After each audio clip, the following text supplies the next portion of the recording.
मस्साजोगचे सरपंच संतोष देशमुख यासोबतच परभणी येथील सोमनाथ सूर्यवंशी यांना न्याय मिळवून देण्यासाठी मोर्चाचं आयोजन धाराशिवमध्ये करण्यात आलंय। मोर्चामध्ये मराठा आंदोलक मनोज जरांगे, खासदार बजरंग सोनावणे, आमदार सुरेश धस उपस्थित राहणार असल्याची माहिती मिळते। जिल्हाधिकारी कार्यालयावर धडक मोर्चा काढण्यात येणार आहे। सरपंच हत्येविरोधात यासोबतच परभणीमध्ये सोमनाथ सूर्यवंशी यांचा कोठडीत झालेल्या मृत्यू यांच्या विरोधामध्ये हा आक्रोश मोर्चा काढण्यात येणार आहे धाराशिवमध्ये।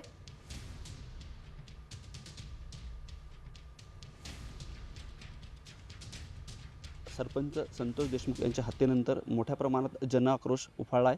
अनेक ठिकाणी मोर्चे निघत आहेत। असाच मोर्चा आज वाशिममध्ये निघतोय आणि हा विदर्भातला पहिला मोर्चा म्हणून बघितला जाते। या मोर्चात सहभागी होण्यासाठी धनंजय देशमुख हे या मोर्चात सहभागी होणार आहेत। जी समाजाची, जी सर्व जाती धर्माची जी भावना आहे तीव्र झालेली, जो आक्रोश आहे, जी संतोष अण्णा देशमुख यांची हत्या केली ह्या क्रूरकर्मी लोकांनी, त्यामुळे समाज सगळा रस्त्यावर उतरलेला आहे आणि समाजाला न्याय पाहिजे देशमुख कुटुंबियासाठी, की देशमुख कुटुंबियाला न्याय मिळाला पाहिजे, त्यासाठीचे हे सगळे मोर्चे आहेत। आम्ही आवाहन करतोय की शांततेत सगळे हे पार पाडा। आपल्याला न्याय घ्यायचा आहे। आपण विश्वास ठेवलेला आहे, मुख्यमंत्री साहेबांवर विश्वास ठेवलेला आहे, यंत्रणेवर विश्वास ठेवलेला आहे। त्यातून आम्हाला न्याय मिळायलाच पाहिजे अशी आमची अपेक्षा आहे। मनोज जयस्वाल, साम टीव्ही न्यूज, वाशिम। तर या आक्रोश मोर्चावर आपलं असंच लक्ष असणार आहे। राज्यातल्या आणखी काही महत्त्वाच्या घडामोडी जाणून घेऊया टॉप 50 मधून। टोरेस घोटाळ्याच्या चौकशीमध्ये आता ईडीनेही उडी घेतली आहे। ईडीच्या अधिकाऱ्यांनी मुंबई पोलिसांच्या आर्थिक गुन्हे शाखेच्या वरिष्ठ अधिकाऱ्यांची भेट घेतली। ईडीने टोरेस घोटाळा प्रकरणाच्या एफआयआर सह इतर कागदपत्रांची मागणी पोलिसांकडे केली आहे। टोरेस घोटाळा प्रकरणामध्ये पोलिसांची सलग तिसऱ्या दिवशी छापेमारी सुरू आहे।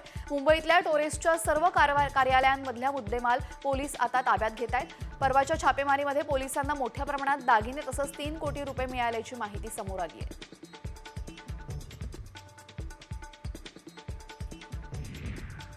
पुण्यातील वाढत्या गुन्हेगारीला आळा घालण्यासाठी पुणे पोलिसांनी खाकी पॅटर्न दाखवायला सुरुवात केली आहे। येरवडा परिसरामध्ये सराईत गुन्हेगारांची पुणे पोलिसांनी धिंड काढली।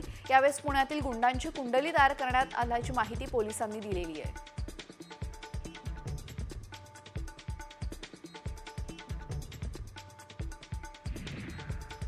पुण्यातील शुभदा कोदारे खून प्रकरणाची दखल राष्ट्रीय महिला आयोगाने घेतलेली आहे। पुढील 2 दिवसांमध्ये संपूर्ण घटनेचा अहवाल मागवण्यात आलेला आहे। निर्धारित वेळेमध्ये या घटनेचा तपास करण्याचा राष्ट्रीय महिला आयोगाकडून आदेश देण्यात आले आहेत।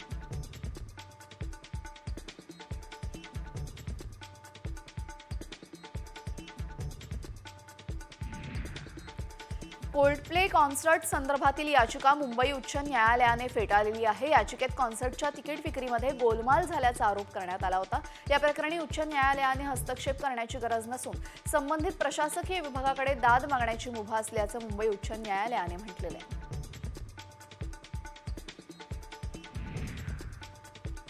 नंदुरबारमधील महाविद्यालयाकडे जाणाऱ्या रस्त्यांवर अवैधरित्या चालणाऱ्या कुंटणखाड्यांवर पोलिसांनी धाड टाकली। कुंटणखाड्यांच्या अतिक्रमणावर जेसीबी चालवण्यात आलेला आहे। साम टीव्हीने बातमी दाखवल्यानंतर आता प्रशासनाने ही कारवाई केलेली आहे।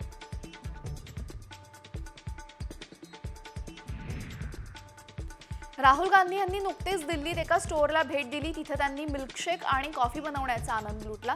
राहुल यांनी हा व्हिडिओ सोशल मीडियावर पोस्ट केलाय।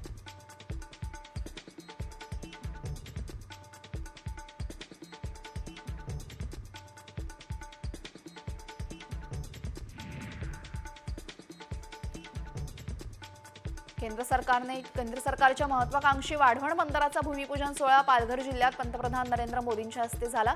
या बंदरामुळे देशासह राज्याचाही विकास होण्यास मदत होणार आहे असं सांगण्यात आलं।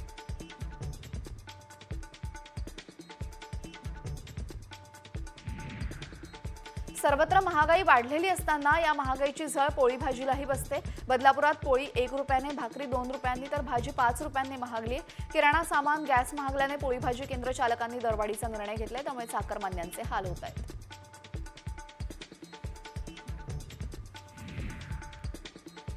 नाशिकच्या येवला आगारच्या बसवर अज्ञात व्यक्तींनी दगडफेक केल्याची घटना घडलेली आहे। या दगडफेकीमध्ये बसच्या काचा फुटल्या। सुदैवाने या दगडफेकीत कुणीही जखमी झालं नाही। मात्र बसमध्ये 30 प्रवासी प्रवास करत होते अशी माहिती मिळालेली आहे।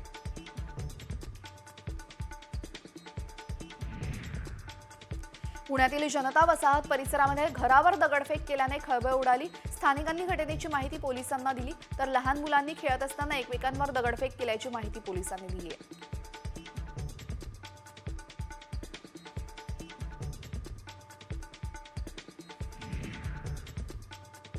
पश्चिम रेल्वेने प्रवाशांच्या सुविधांसाठी आधुनिक तंत्रज्ञानाचा वापर सुरू केलाय. या अंतर्गत स्थानकांवरील टेलिकॉम यंत्रणा अद्ययावत करण्यासोबत प्लॅटफॉर्म आणि पादचारी पुलावर नवे व्हिडिओ डिस्प्ले बसवण्यात येतात. या डिजिटल इंडिकेटरमुळे प्रवाशांना एकाच ठिकाणी सर्व माहिती आता मिळणार आहे.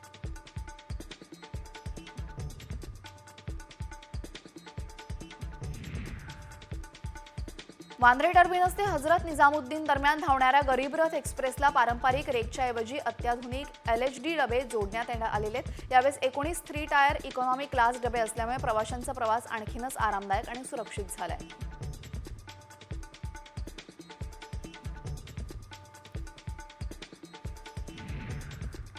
नंदुरबार तालुक्यातील बाल आमराई येथील जिल्हा परिषद शाळेतील आदिवासी विद्यार्थ्यांनी आम्ही सुद्धा कुणापेक्षा कमी नाही हे दाखवून दिलेले.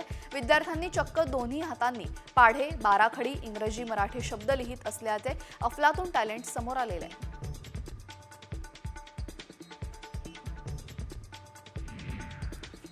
कुंभमेळ्यामध्ये महाकालगिरी बाबा मध्य प्रदेशमधून आले असून त्यांनी धुमाकूळ घातलाय. बाबांनी आपला संकल्प व्यक्त करण्यासाठी गेली 9 वर्ष एक हात वर ठेवलाय. बाबांनी गायीचे रक्षण आणि धर्माचं रक्षण करण्यासाठी आजीवन प्रतिज्ञा घेतलीय. विशेष म्हणजे 9 वर्षामध्ये त्यांनी एकदाही हात खाली केला नाहीये.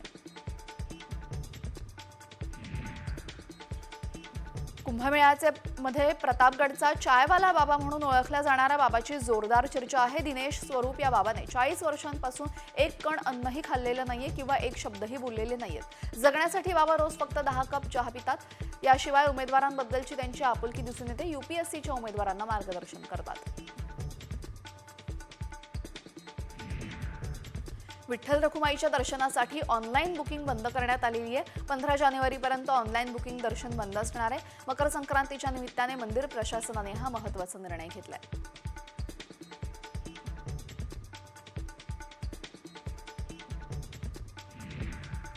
पौष पुत्रदा एकादशी निमित्ताने नांदेडच्या एका विठ्ठल भक्ताने 6 लाखांचे दागिने विठुराया चरणी अर्पण केलेले आहेत. यामध्ये सोन्याची गोप, मंगळसूत्र, चांदीची जोडवी, कुंकवाचा करंडा या दागिन्यांचा समावेश आहे.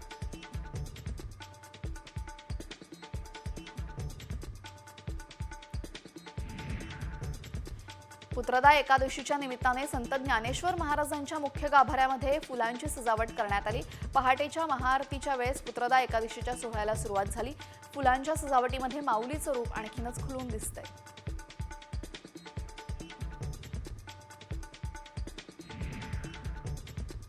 शिर्डीमध्ये साई भक्ताने 60 ग्रॅम वजनाचा सोन्याचा मुकुट साईंच्या चरणी अर्पण केलाय. या सोनेरी मुकुटाची किंमत 4,29,000 रुपये. साईबाबांच्या दुपारच्या मध्यान्ह आरतीला हा सुवर्णजडित मुकुट साईबाबांच्या मूर्तीवर चढवण्यात आला.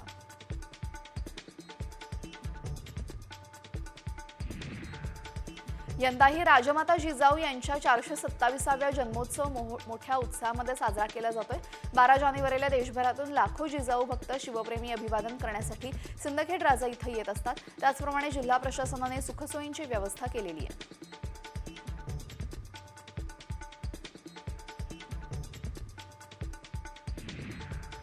महाराष्ट्राची कुलस्वामिनी आई तुळजाभवानी मातेच्या शाकंभरी नवरात्र महोत्सवानिमित्त रात्री प्रक्षाळ पूजा झाली. त्यानंतर तुळजाभवानी मातेची सिंह वाहनावरनं छबिना मिरवणूक काढण्यात आली.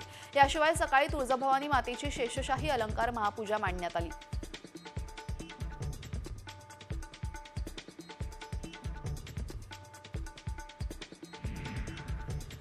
रशियाने युक्रेनचा न्यूक्लिअर प्लांट असलेल्या भागामध्ये मोठा मिसाईल हल्ला केलेला आहे. यामध्ये अनेक नागरिकांचा मृत्यू झाला. युक्रेनचे राष्ट्रपती झेलेन्स्की यांनी एका चॅनेलवर या हल्ल्याचं फुटेज पोस्ट केले. मिसाईल हल्ल्यामध्ये 13 नागरिकांचा मृत्यू झाला असून 30 जण जखमी झालेत.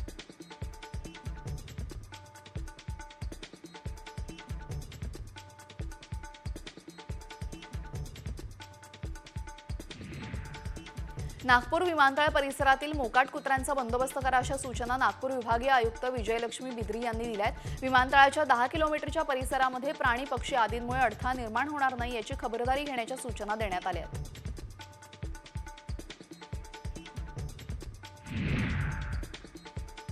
उल्हासनगरच्या सिद्धार्थनगर रस्त्यावर एका कारने रिक्षासह 3 गाड्यांना जोरदार धडक दिली। या अपघातामध्ये रिक्षाचालक जखमी झाला असून वाहनांचंही मोठं नुकसान झालंय। कार चालक मद्यप्राशन करून कार चालवत होता का याचा तपास पोलिसांकडून सुरू आहे।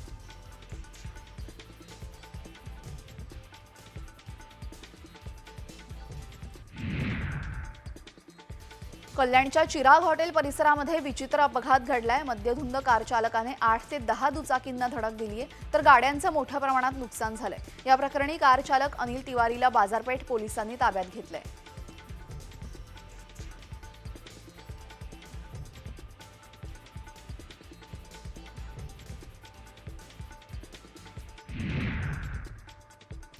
नालासोपारा पूर्वेच्या शंखेश्वर नगरमध्ये परफ्यूमचा स्फोट होऊन एकाच कुटुंबातील 4 जण होरपळलेत। परफ्यूमच्या बॉटलवरील एक्सपायरी डेट संपली होती, त्यावेळी तारखा बदलण्याचं काम सुरू होतं। याच दरम्यान अचानक हा स्फोट झाला।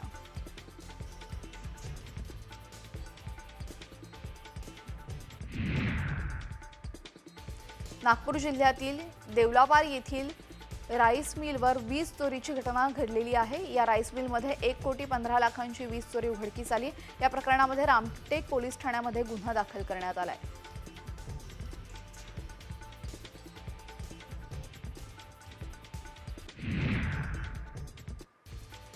अकोल्यामध्ये स्कॉर्पिओ वाहून नेणाऱ्या गोवंश चोरीचा प्रकार समोर आलेला आहे। चोरट्यांनी स्कॉर्पिओ वाहनातून गायींना नेताना पोलिसांनी पकडलं। यावेळेस आणखी काही गुन्हे केल्याची कबुली पोलिसांनी दिलेली आहे।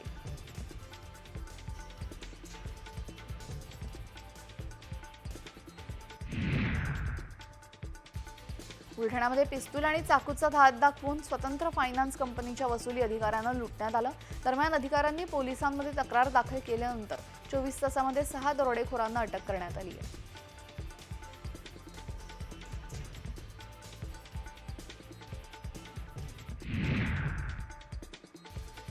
भुसावळ शहरामध्ये अज्ञातांकडून तरुणावर गोळीबार करून त्याची हत्या करण्यात आली।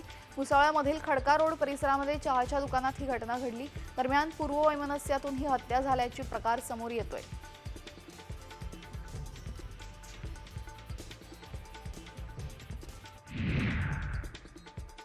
जालन्यातील उटवद भोगरदनमधील हसनाबाद या परिसरामध्ये काही भागांमध्ये लंपीने पुन्हा डोकं वर काढलंय, त्यामुळे शेतकऱ्यांमध्ये भीतीचं वातावरण आहे। दरम्यान पशुवैद्यकीय अधिकाऱ्यांनी लसीकरण करून शेतकऱ्यांची भीती दूर करावी अशी मागणी केली जाते।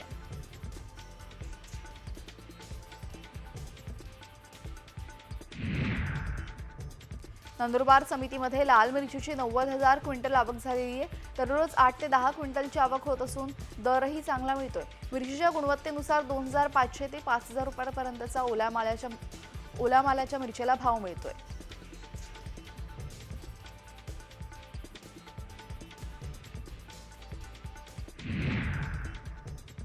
खानदेशात दिवाळी सणानंतर ऊस तोडणी काहीशी उशिरा सुरू झाली।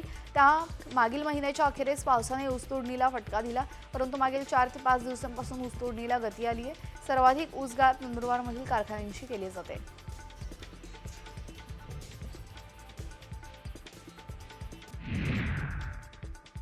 मावळच्या कासराईमधील एका शेतकऱ्याने अनोखा प्रयोग केलाय। पारंपरिक भाताच्या शेताला फाटा देत काकडीच्या पिकाचं उत्पादन त्याने घेतलंय। 6 एकर शेतीपैकी 1.5 एकर शेतामध्ये काकडीची लागवड करून महिन्याला लाखोंचा नफा तो मिळवतोय।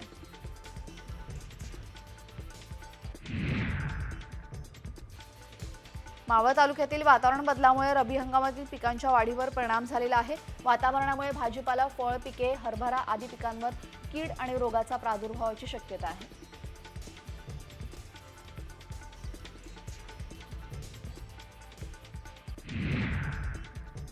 यवतमाळ जिल्ह्यात थंडीसोबत धुकं वाढलंय। याचा परिणाम गहू, हरभरा, कांदा पिकावर होण्याची दाट शक्यता आहे। कापूस आणि सोयाबीन नंतर आता गहू, हरभरा पीकही शेतकऱ्यांना हातातून जातं की याची शक्यता निर्माण झालेली आहे।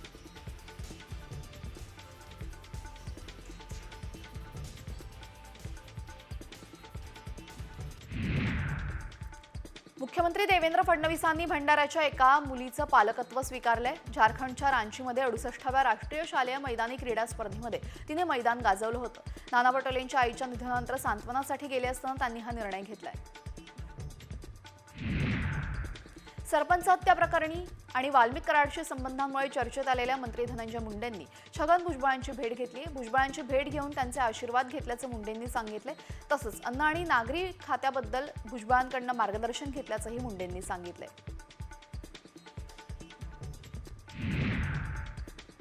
नायलॉन मांजा विक्रेत्यांविरोधात कडक कारवाईचे निर्देश विधान परिषद उपसभापती नीलम गोऱ्हेंनी प्रशासनाला दिलेले आहेत। राज्यातील जिल्हाधिकारी, महापालिका आयुक्त, पोलीस प्रशासन, प्रदूषण नियंत्रण मंडळासोबत गोऱ्हेंनी ऑनलाईन बैठक घेतली। यावेळेस हे आदेश देण्यात आलेत।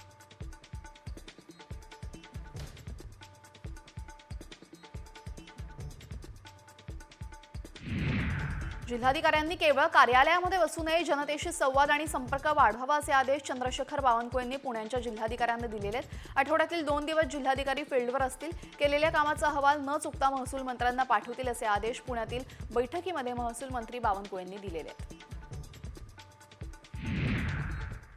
यानंतर आता बातमी आहे कॅलिफोर्नियातून। कॅलिफोर्नियामधल्या आगीमध्ये हॉलिवूड हिल्स भस्मसात झालेला आहे।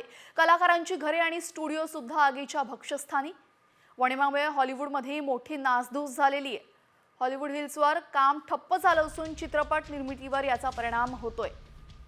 गेल्या अनेक दिवसांपासून आपण बघतोय कॅलिफोर्नियामध्ये हा वणवा पेटतच चाललेला आहे। कितीही प्रयत्न केले तरी सुद्धा हा वणवा विजायचं नाव घेत नाही आणि आता तर थेट हॉलिवूड हिल्सवर याचा परिणाम झालेला आहे। यामध्ये अनेक कलाकारांची घरं जळून खाक झालेली आहेत आणि यामुळे चित्रपट निर्मितीवर सुद्धा मोठा परिणाम होणार आहे। या आगीमुळे हॉलिवूडचं काम ठप्प झालेलं आहे आणि ही आग, हा वणवा किती भीषण आहे हे आपल्याला दृश्यांमध्ये दिसतंय। आणि गेल्या कित्येक दिवसांपासून हा वणवा विझवण्याचं काम सातत्यानं सुरू आहे।